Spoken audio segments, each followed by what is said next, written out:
The Brazilian Grand Prix at Interlagos is shaping up to be one of the most defining moments of the season. Known for its unpredictable weather, unique layout, and constant drama, this race is always a true test of who can keep their cool under pressure, both drivers and teams alike. This track has produced countless championship-deciding showdowns and unforgettable battles, making it one of the most anticipated events of the year. The circuit's home in São Paulo, a city with a deep love for motorsport, gives the race an electric energy and an atmosphere like no other. Interlagos itself is a brutal test for engineers and car designers.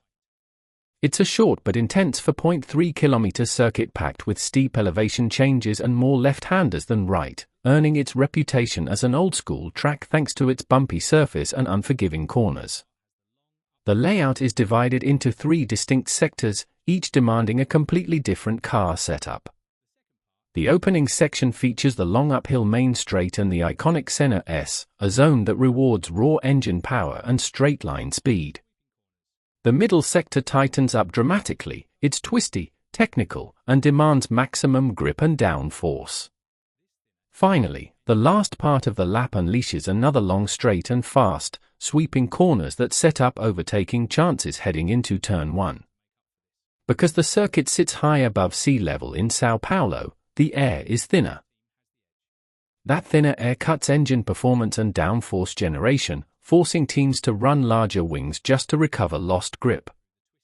It's a small but crucial factor that can completely shift the competitive order. Finding the right balance between low drag for the straights and high downforce for the middle sector becomes one of the hardest challenges of the weekend. On top of that, the reduced air density affects cooling, engines and brakes run hotter than usual, especially in Brazil's warm conditions, meaning teams constantly walk a fine line between performance and overheating. Even with a fast car, teams may have to turn down engine power to avoid heat issues, losing valuable speed on the straights. Tires also take a serious beating at Interlagos. The combination of rough asphalt and high-speed corners punishes the rubber, loading it with heat and wear throughout the stint. For this year, Pirelli has brought the C3, C4, and C5 compounds, a softer selection than usual, which means faster lap times but heavier degradation. Managing tire wear will be absolutely critical, and most teams expect a 2-stop race on Sunday. Drivers who can keep their tires alive while maintaining pace will have a huge edge. Cars that are gentle on their tires, those that don't overheat or overwork them, could gain a major advantage. That extra longevity can allow a driver to extend a stint or push harder when it matters most, making tire management one of the key performance factors this weekend. And then there's the weather, always a wildcard in São Paulo. Forecasts show a strong chance of rain throughout the weekend, particularly on Saturday and Sunday, with temperatures hovering between 25 and 28 degrees Celsius. Sudden tropical showers can turn a dry race into chaos in seconds. When that happens, driver skill and pit wall strategy become everything. The teams that react fastest to changing conditions, switching between slicks, intermediates, or full wets at the perfect moment, stand to gain massively. We've seen entire races flipped on their head here because of one perfectly timed pit stop. The Brazilian Grand Prix history is filled with rain-soaked shockers, and 2025 could easily add another to the list. Teams will have their meteorologists glued to the radar, while strategists work overtime to anticipate every possible twist. Based on recent performances and car strengths, several teams are expected to shine at Interlagos. Red Bull comes in as the heavy favorite. Their RB21 has incredible straight-line performance and thrives in high-speed corners, a perfect fit for this track. Max Verstappen's track record in mixed or wet conditions only adds to their advantage if the rain hits. Expect Red Bull to use their raw pace down the straights and precise team coordination between Verstappen and Perez to control the race and maximize points. McLaren looks like their closest challenger.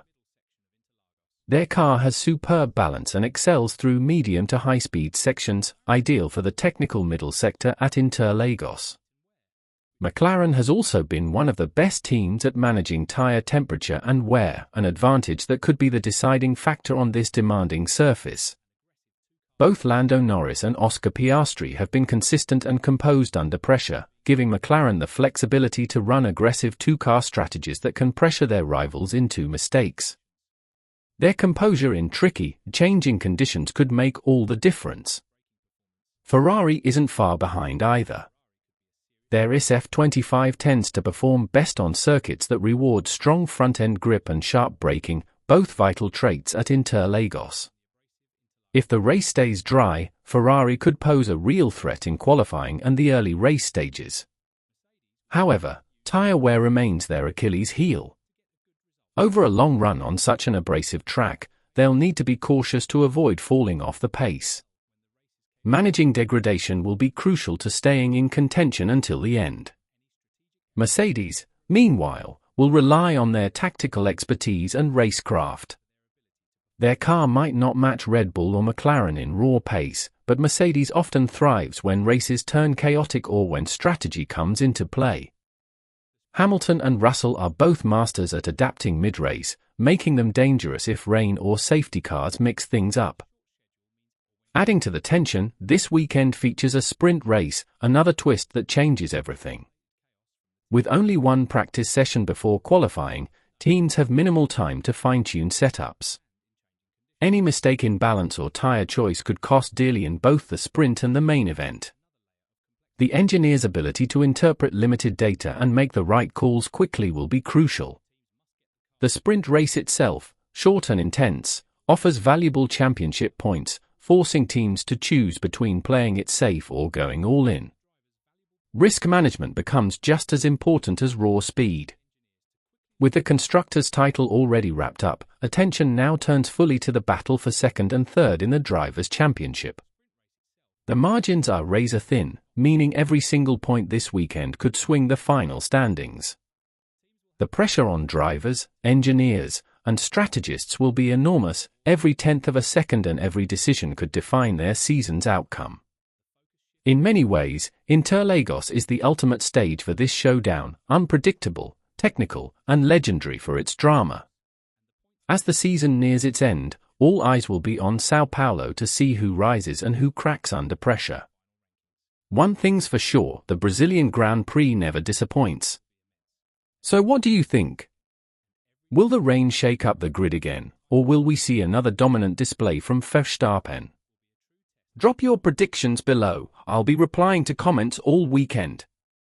And if you enjoyed this breakdown, make sure to subscribe to F1 Grid. We're a brand new channel bringing you everything Formula One, race previews, behind-the-scenes stories, and post-race analysis. Your support means everything right now, so hit that like button, join the Grid family, and stay tuned for our next video right after this one.